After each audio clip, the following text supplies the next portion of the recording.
Module 20, The Literati and Chant Painters of the Shung Dynasty, 11th to 13th century. I, Dr. Rita Pratap, former head of the Department, Drawing and Painting, University of Rajasthan. During the 11th century, the poetic ideals of Wang Wei and the broad, relaxed southern brush style of Tung Yuan and Chu Jan came together in person of Mi Fu, a northerner by birth. Mi Fu and his son Mi Yu Zhen were great landscapists. They, with Shu Tung Po, founded a school known as Wen Zhen Hua, or literati painting. The painting produced by these literati artists was in monochrome ink. Li Kung Lin was another painter. The element of archaism was important in his painting. He imitated Tang masters, and the method of drawing in fine ink line known as Pai Mio was the characteristics of his painting. During the 11th century, the poetic ideals of Wang Wei and the broad, relaxed southern brush style of Tung Yuan and Chu Jan came together in person of Mi Fu, who was active from 1052 to 1109, a northerner by birth who held a variety of administrative posts at the northern Shung capital. Mi's style was named after the great painter critic Mi Fu and his son Mi Yu Zhen.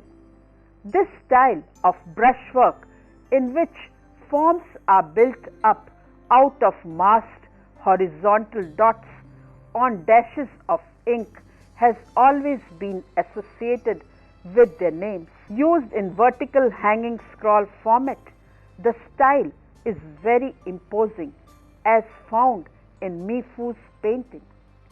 Grassy hills and leafy trees in mist, and a short hand scroll by his son Mi Yu Zhen dated to 1130, titled Cloudy Mountains, and painted perhaps a generation after, Streams and Mountains Without End. One can find Mi's style combined with traces of opaque color, almost an archaistic revival of tongue coloring. The Mi Fu style was particularly appropriate for representing the topography of South China, such as the low wet hills of Chiang-Hsi and Chekiang.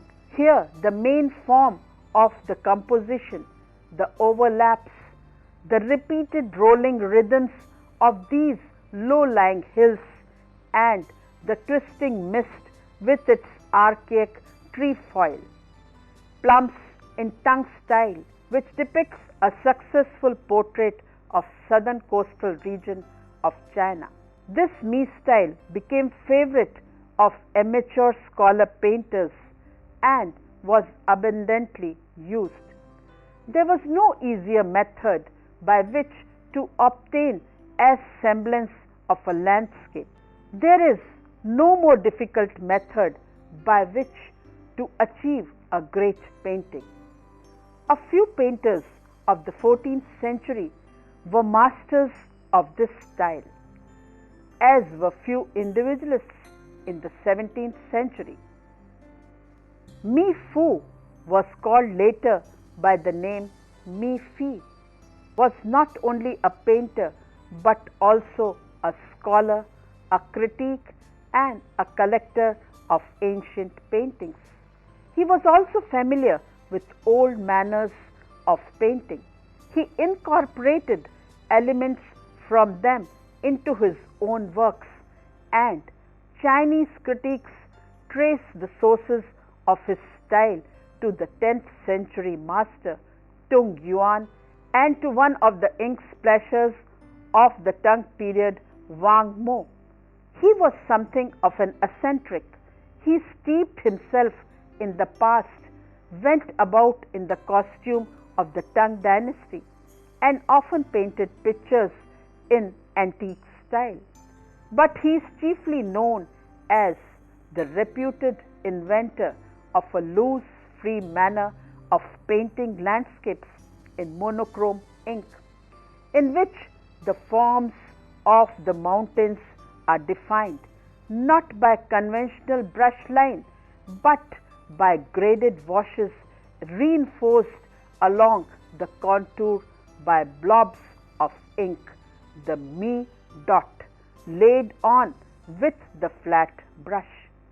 Because his technique dispensed with the brushstroke, which was the very foundation of traditional painting, it was considered highly unorthodox, so much so in fact that the Emperor Hui Tusung, who reigned from 1101 to 1125, himself a painter of exquisite conventional pictures, would have none of Mi Fu's work in the imperial collection. The style laid itself open to easy imitations, however, and it was handed down by later generations of painters who could never have seen an original work by Mi Fu himself. Misty Landscape, it is a hanging scroll belonging to 14th century and at present in the Freer Gallery of Art, Washington, D.C., is an excellent creation by Mi Fu. His other painting, Grassy Hills and Leafy Trees, this is also a hanging scroll, ink on silk, and belonging to late Southern or Yuan dynasty. At present, it is in the Freer Gallery of Art, Smithsonian Institution, Washington, D.C. Mi Fu's son, Mi Yu Zhen, was active from 1086 to 1165, was a literary painter and was the first to develop his father's style. Several landscapes attributed to him have survived. A distant reference to the splashing technique in which the shapes of landscape elements were partially determined by the chance configurations of freely spattered ink is probably present in the very wet application of ink and in somewhat arbitrary appearance of mountains and trees in the landscapes by Mi Yu Zhen, although these were evidently painted with a brush. The hanging scroll in the former Abbey collection, Osaka Municipal Museum, Mountains in Clouds, is the oldest of them all, with its strangely shadowed peaks and drifting mists. The better preserved works of Mi Yu Zhen have the same diffuse quality which must have been essential ingredient of the style. In a fairly sparse scattering of teen or dots is a sharp variance with the standard Mi style, as employed by imitators of later centuries, in which landscape forms are built up in pointillist manner, with clusters of such dots. Cloudy Mountains by Mi Yu Zhen, dated to 1130, is a hand scroll, ink and slight colors on silk, belonging to Southern Shung dynasty and at present in the Cleveland Museum of Art, Ohio. This hand scroll stands at the crossroads between the broad monumental concepts of the northern Shung painters and the more lyrical and poetic masters of the southern Shung dynasty. Until the second half of 11th century, the theory of painting spoken of in previous chapters as the traditional one in China.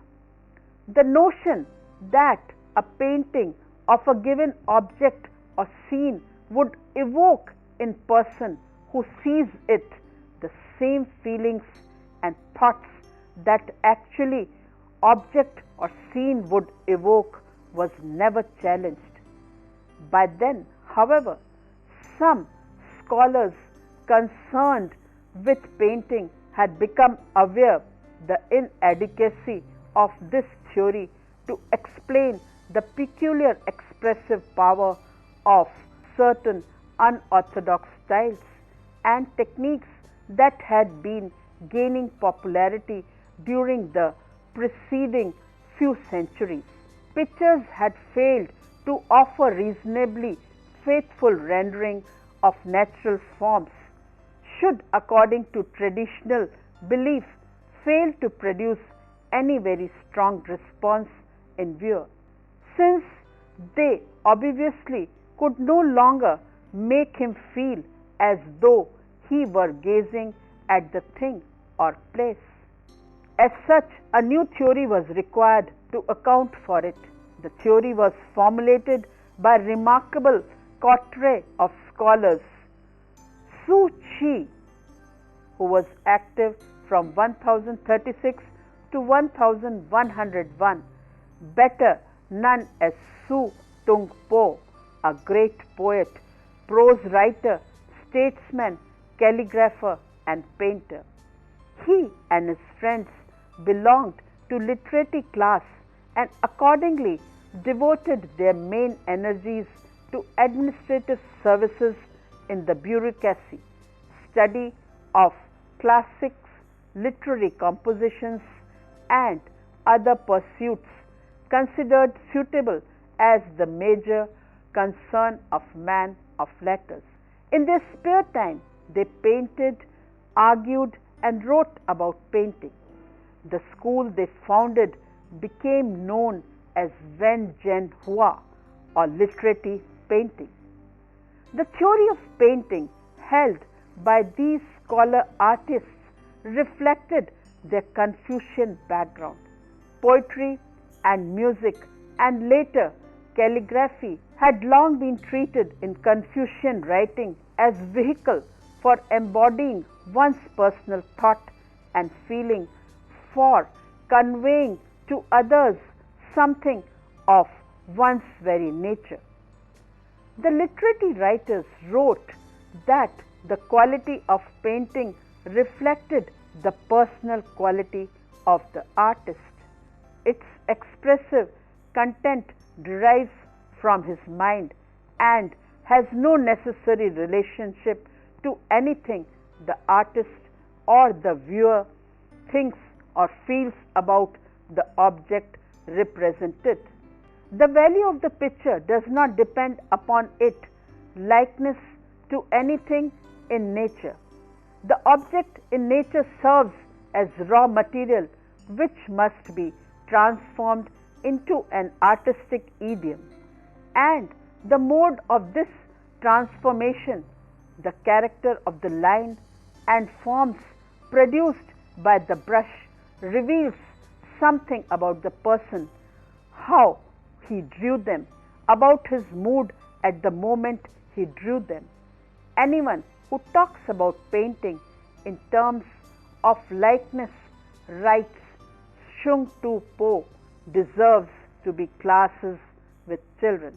Thus, the painting produced by the literary artists was equally remarkable for the time.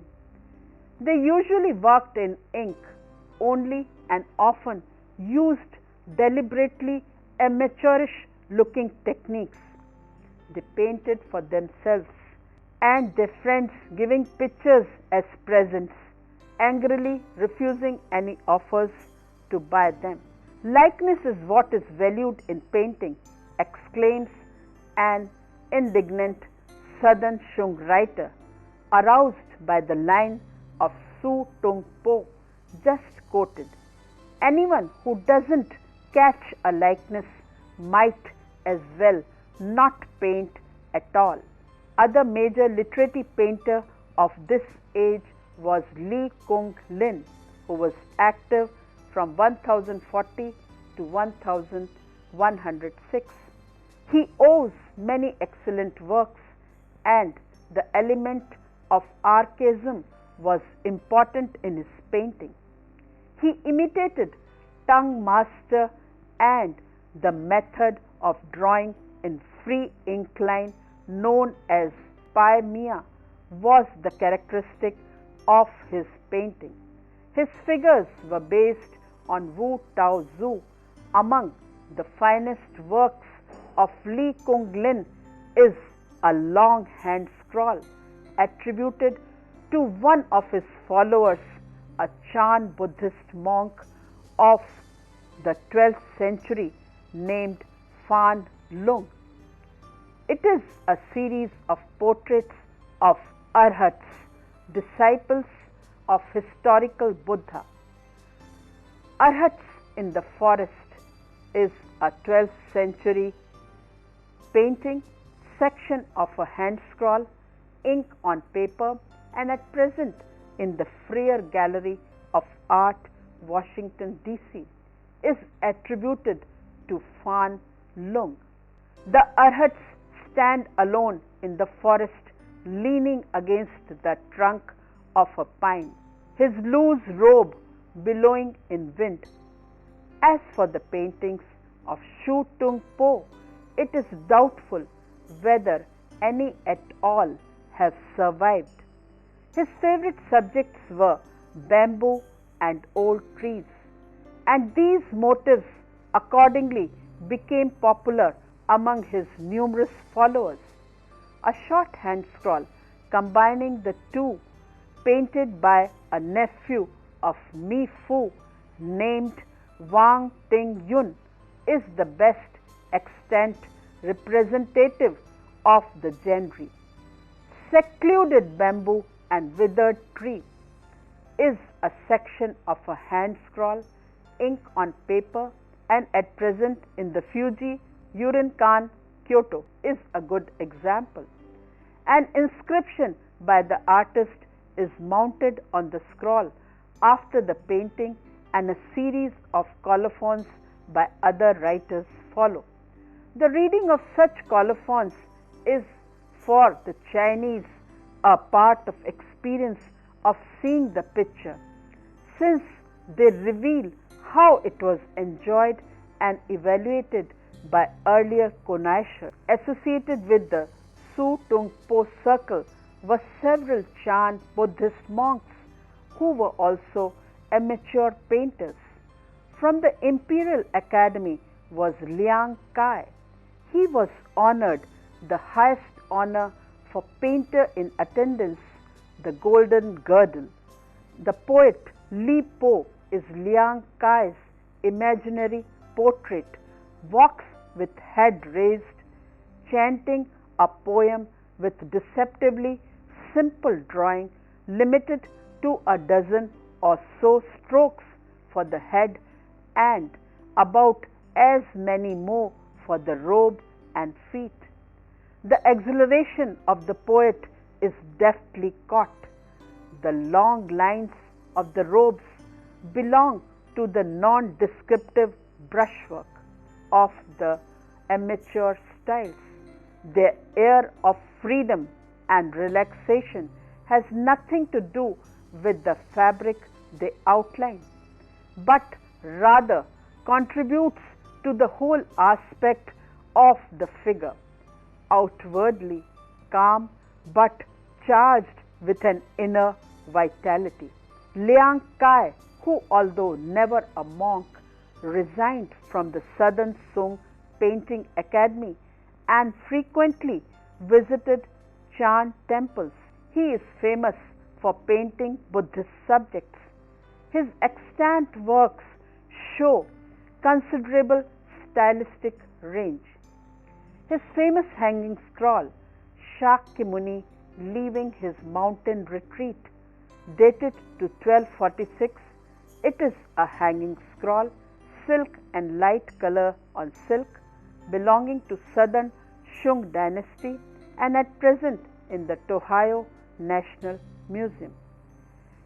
It combines elements of Tang Central Asian figure style with lyric landscape mode and shows Liang as a disciplined painter, original but still within the academy tradition in which he began.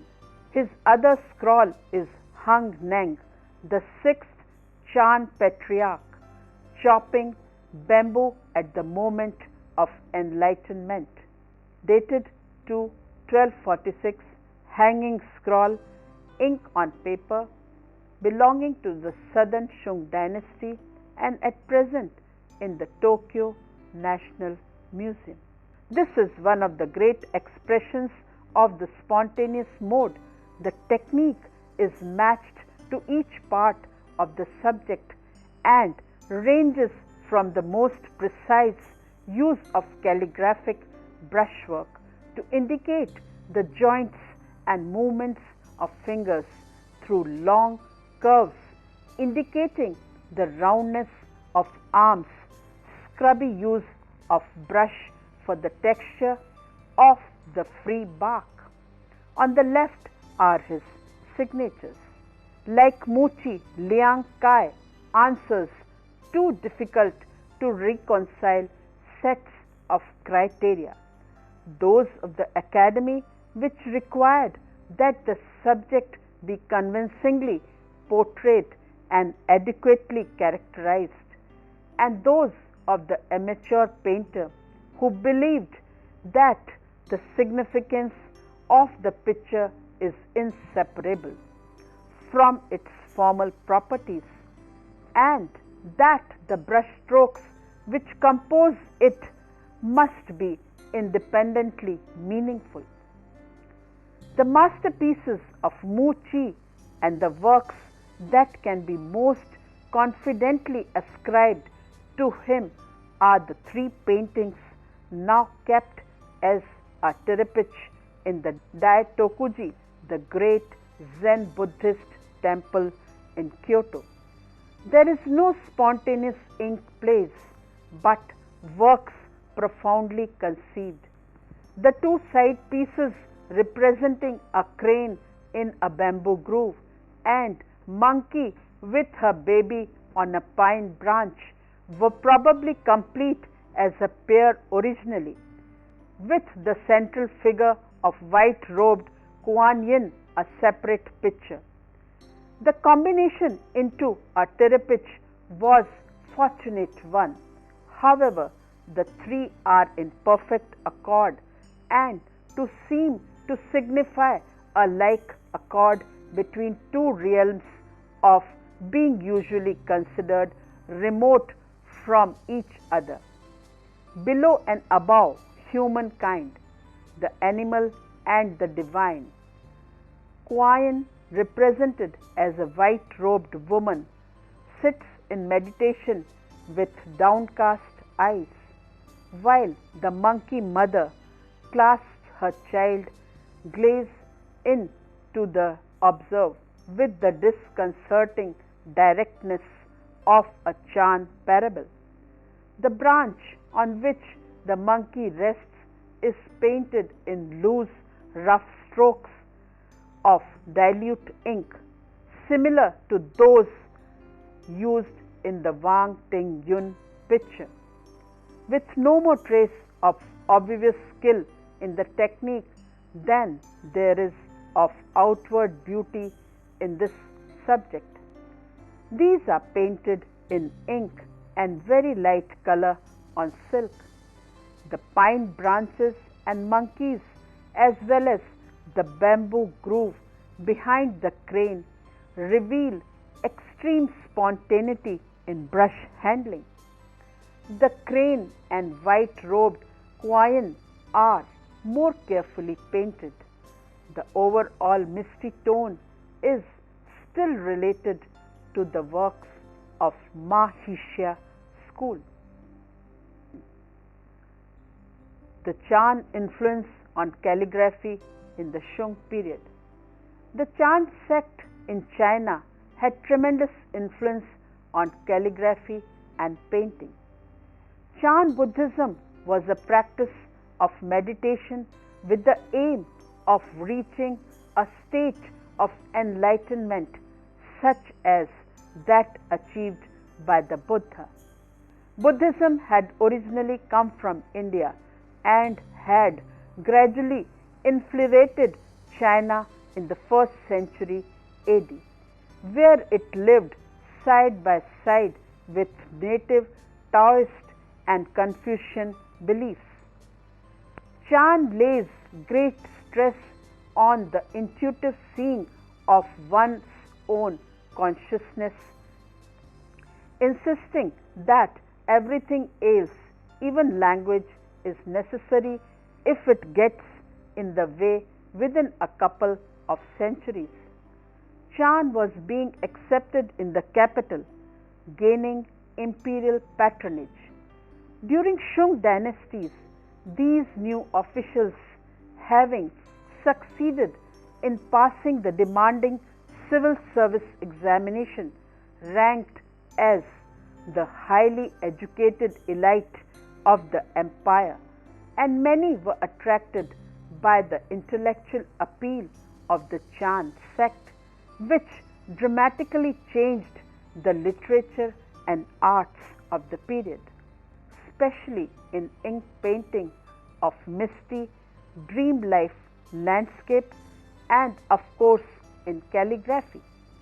However, too much official attention led predictably to the regulation of the Chan sect to such extent that the temple became bureaucracies themselves, with abbots appointed by the court and the monks employed in writing government documents and recording religious sermons. Many examples of this Sung dynasty calligraphy were taken back to Japan by the first Zen monk who had studied in China, and they have been treasured in great Zen temples ever since. Treasured, however, not so much for the beauty of the calligraphy, but for their religious value, as many were brought back as record of the actual words of Chan master. The Shung dynasty marked a turning point in the history of Chinese calligraphy, for this period saw the development of printing and new and improved writing materials. The Academy's study and compilation of ancient inscriptions, and above all the challenges to establish beliefs and practices posed by the intellective freedom of Chan Buddhism.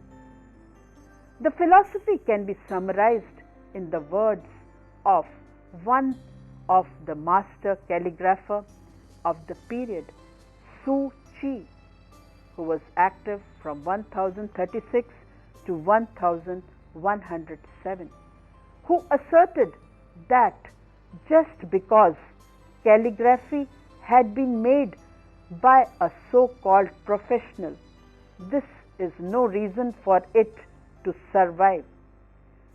Only works that also conveys an insight into human nature is worth handing down for later generations.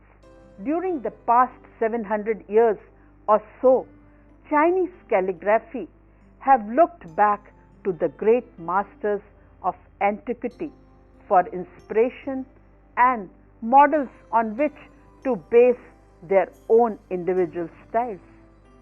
Some have achieved legendary status for their level of achievement. Through the 4th century, Wang Qi Shi and Wang Qian Shi were widely seen as having taken the art of calligraphy to the ultimate peak. Chao Meng Fu, who was active from 1254 to 1322, excelled in the gentle manly pastimes of poetry, painting, music, the engraving of seals, and calligraphy.